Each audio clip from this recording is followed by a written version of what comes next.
Pertanian yang berkelanjutan. Jadi tujuannya adalah bagaimana kita meningkatkan pendapatan petani dan peternak melalui peningkatan produktivitas. Kemudian bagaimana kita juga menjaga hutan kita supaya tetap terjaga. Jadi semua upaya kami adalah untuk menjaga sustainable agriculture. Jadi kita sangat bangga kehadiran Ibu Wamen, tadi juga ada Pak Menteri Pertanian, itu menunjukkan bahwa upaya kita ini sangat didukung oleh pemerintah.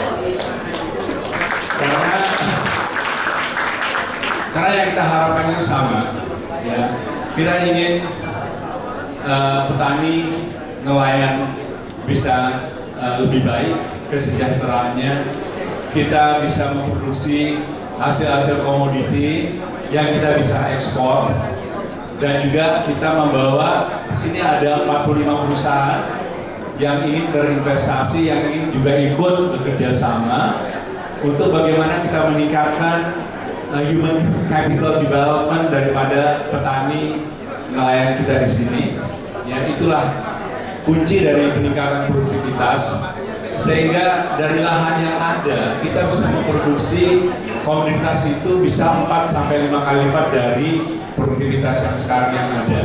Jadi penting sekali bagi pembangunan ekonomi di Papua, peningkatan ekspor kita, peningkatan kemampuan sumber daya kita, dan juga membawa ekoturism ke Papua. Besok akan kita bicarakan bagaimana kita bentuk kemitraan ini, bagaimana kita dorong pembangunan ini, ya. Fokus pertama yang kita anggap low hanging fruit adalah pala, kakao, kopi arabica, rumput laut, ekoturism.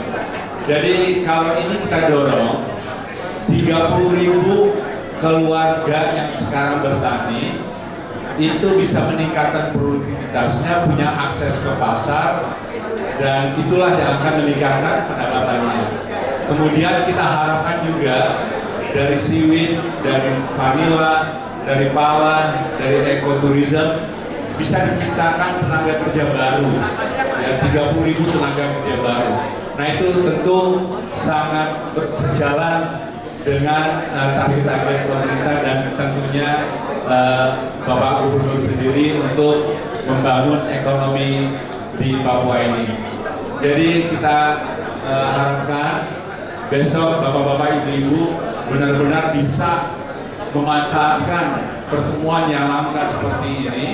Kita ada beberapa Bapak Menteri yang bisa mendorong juga, ya, untuk kita manfaatkan waktu ini supaya kita bisa betul-betul mewujudkan sesuatu yang real, ya. Dan juga tadi dari sisi sustainability kita perlu sadari bahwa Papua ini adalah hutan terluas yang ada nomor 3 di dunia setelah Brazil dan Kongo, ya. Jadi penting sekali bagi kita semua, bagi umat manusia, untuk mempertahankan hutan kita ini, ya. Jadi kita bisa kembangkan pembangunan ekonomi, membangun kesejahteraan rakyat dengan mengelola, menjaga supaya hutan kita juga besar.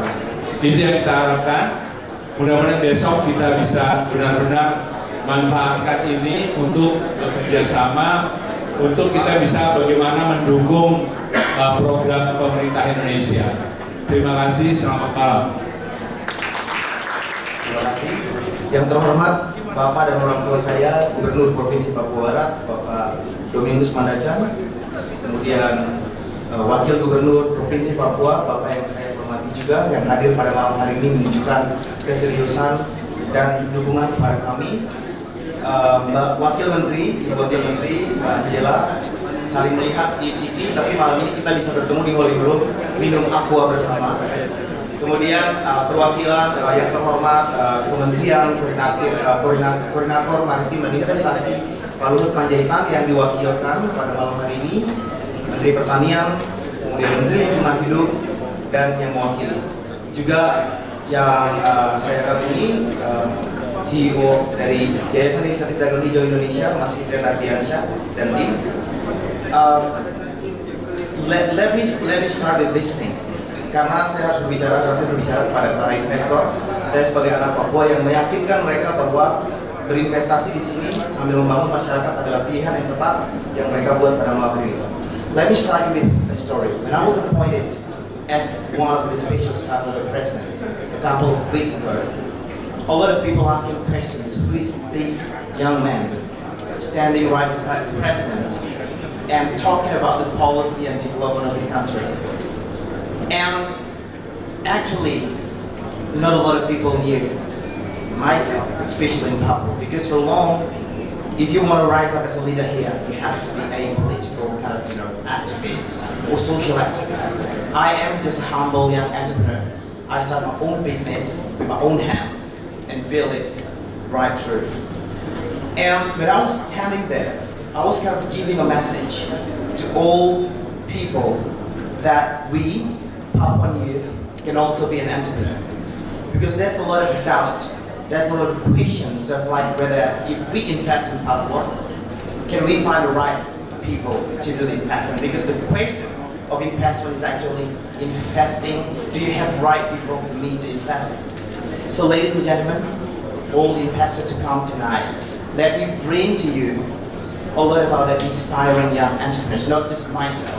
I am just one of those hundreds of young entrepreneurs who are ready to make your investment to be just not profit, but actually multiplier effect to make these two provinces to become a better provinces, to increase the well-being, and to make also the world a better place for all.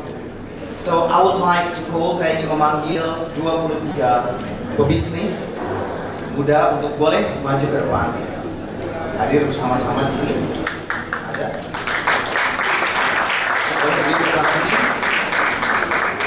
So this young man walking to you is a coffee shop owner, and also he works right through from the coffee farming. He's very young. And some are making cosmetics from a commodity. Some are making applications to sell ecotourism. Some are making food from products. Some are having cocoa and chocolate farming. And they're standing here. They're just 24 of hundreds of young Papuan entrepreneurs. Mereka hanyalah 24 orang dari lebih dari ratusan anak-anak Papua yang telah memulai bisnisnya di berbagai sektor, sektor komoditas, sektor pertanian, sektor ekoturism, sektor coffee shop ada di sini, bahkan juga digital kreatif, influencer, YouTuber, creative economics. So they're standing here to tell you a message that your decision to invest into provinces is right, because we are here to make it happen. These are young entrepreneurs. They have skills, and the government. Thank you very much for terima kasih banyak buat Kementerian Koperasi dan UMKM juga yang telah mensupport kegiatan ini. Di mana Kementerian Koperasi dan UMKM juga memberikan pemodalan, dan kami dari PT Papua Muda Inspiratif, sebuah startup yang dibangun oleh 23 pemuda-pemudi asli Papua yang merupakan pebisnis, akan membina mereka, ratusan pemuda-pemudi yang entrepreneurs ini, untuk dapat membuat investasi tersebut bukan hanya memiliki dampak profit tetapi juga kesejahteraan bagi masyarakat. So I think it's better for me to that's right. Because actually they're going to be meeting you for the next 2 days. So feel free to talk to them and then ask him how can you make corporations in the future. So these are our future. You are not investing in just our land, but you're investing in these people, and we're hoping for you to also develop these people to make a better country, a better world, a better two provinces of Indonesia. Thank you very much. Good evening.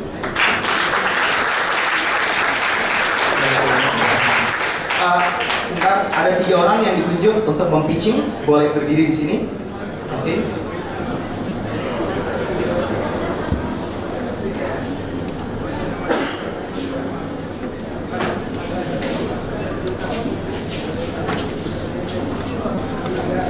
Boleh berdiri.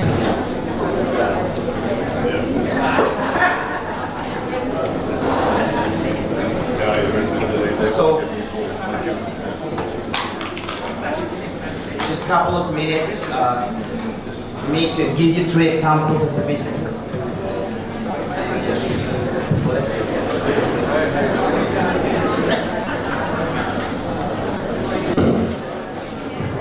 Selamat Bapak Ibu yang hadir pada hari ini. Perkenalkan, nama saya Willy Sambuk. Saya asal dari Pulau Biak. Saat ini saya memiliki sebuah brand kecil dan kami fokus pada peningkatan nilai dari komoditas kopi yang ada di tanah Papua, mulai dari seluruh kebun yang ada di tanah Papua. Kami bekerja kolaborasi dengan petani-petani untuk meningkatkan nilai-nilai jual yang telah mereka produksi di kebun-kebun Papua. Kami sudah berjalan selama 1,5 tahun dan kami berharap kami boleh lebih banyak lagi untuk mengekspor kopi yang ada di Papua, karena masih banyak daerah-daerah yang punya potensi besar untuk kopi Arabica bisa tumbuh dan mempunyai cita rasa sendiri yang mempunyai nilai ekspor ke luar negeri. Dan itu yang kami sedang jalani sampai saat ini. Dan terima kasih untuk perhatian dan terima kasih.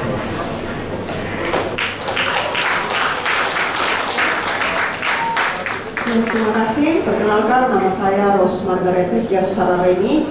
Saat ini saya merintis usaha di sektor perikanan, kuliner, inovatif ke abon. Potensi saat ini saya kembangkan ketika saya melihat adalah ini dapat menjangkau pasar bruto, pasar Papua, kemudian pasar nasional dan pasar internasional.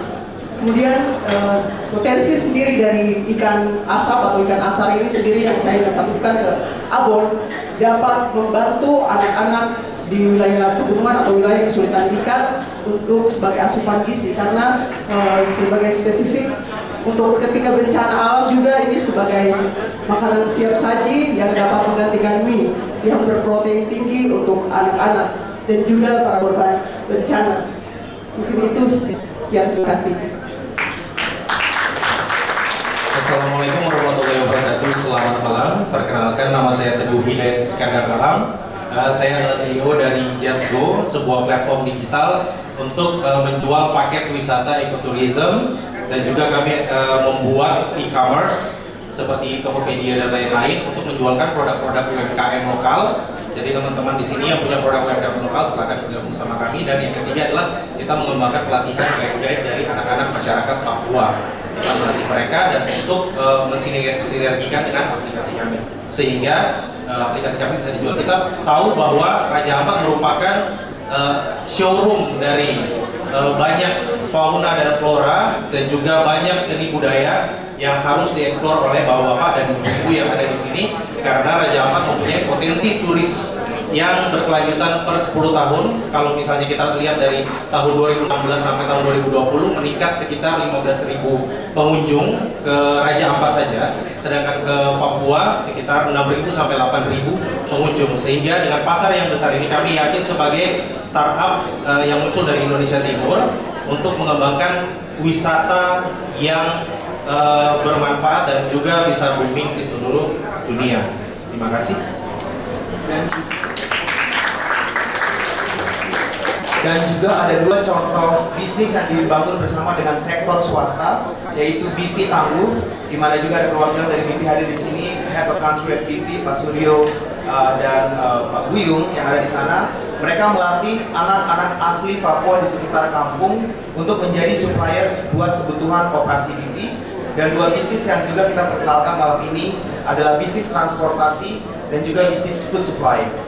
Dan kita dapat mencontoh bagaimana kerjasama antara private sectors dengan dengan masyarakat bisa terjalin dengan cukup harmonis dan baik untuk meningkatkan taraf hidup ekonomi di sekitar wilayah operasi bisnis tersebut. Sekian dan terima kasih dari kami. Saya mohon maaf kepada teman-teman yang tadi belum sempat mempitching 21 produk yang lain, tetapi besok teman-teman untuk dapat bertemu dengan para investors dan membawa booklet serta contoh produk untuk dapat memperkenalkan langsung kepada mereka untuk mendapat dukungan lebih lanjut. Sekian dari kami, terima kasih banyak. Semoga sukses event ke depannya dan jayalah terus entrepreneur muda Papua.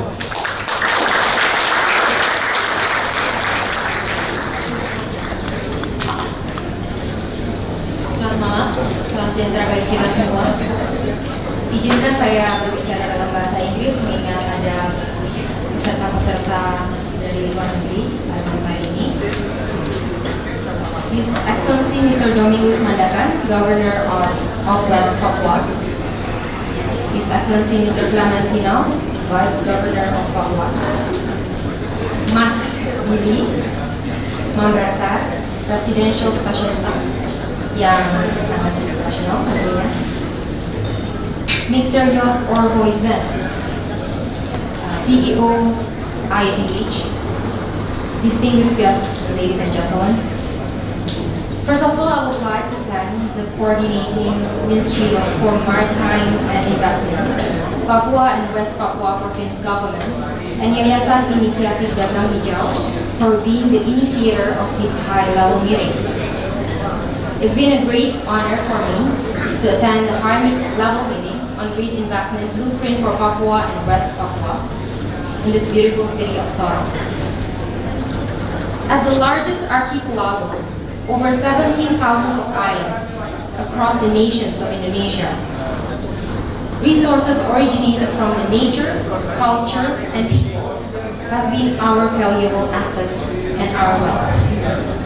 If we look closely from our natural aspects, this country has been a home for more than 30,000 flora, thousands of bird species, and 51 national parks that can be considered as our potential in developing the concept of ecotourism.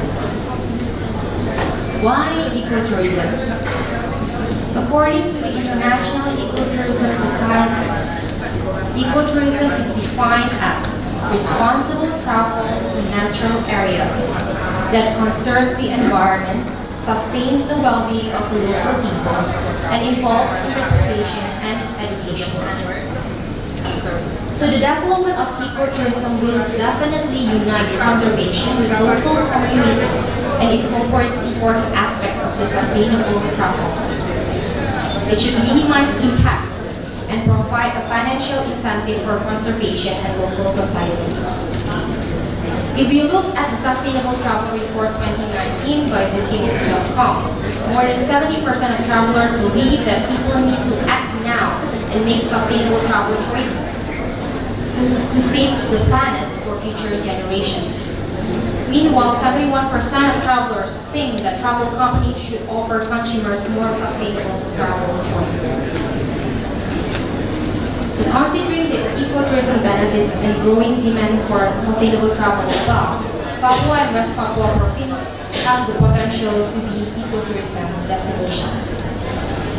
As Indonesia's easternmost province, Papua and West Papua is considered as an area of global priority for natural conservation.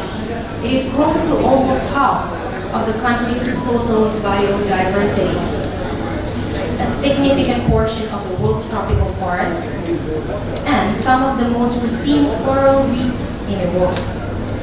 Papua and West Papua's biodiversity also extends to coffee, which makes it one of the best specialty coffee producers in Indonesia.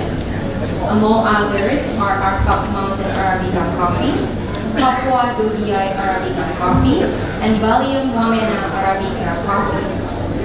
Noting the above potentials, the development of Papua and West Papua tourism should focus on the improvement of ecotourism concept. Indeed, the implementation of this idea needs a strong commitment from the central government, regional government, private sectors, and society to create a good investment climate. Why is ecotourism investment in Papua important? Because by investing in Papua's ecotourism, we will first improve the society empowerment that will create new entrepreneurs, just like what we see today. Second, improve the economy of the region and the society standard of living. Third, it serves as nature preservation that will reduce the negative impact of global warming. To conclude by having today's high-level meeting on green investment blueprint for Papua and West Papua, I hope the central government, regional government of Papua and West Papua, and all related sectors will hand in hand support green investment in developing further the Papua and West Papua potential of ecotourism. Thank you, and have a wonderful day.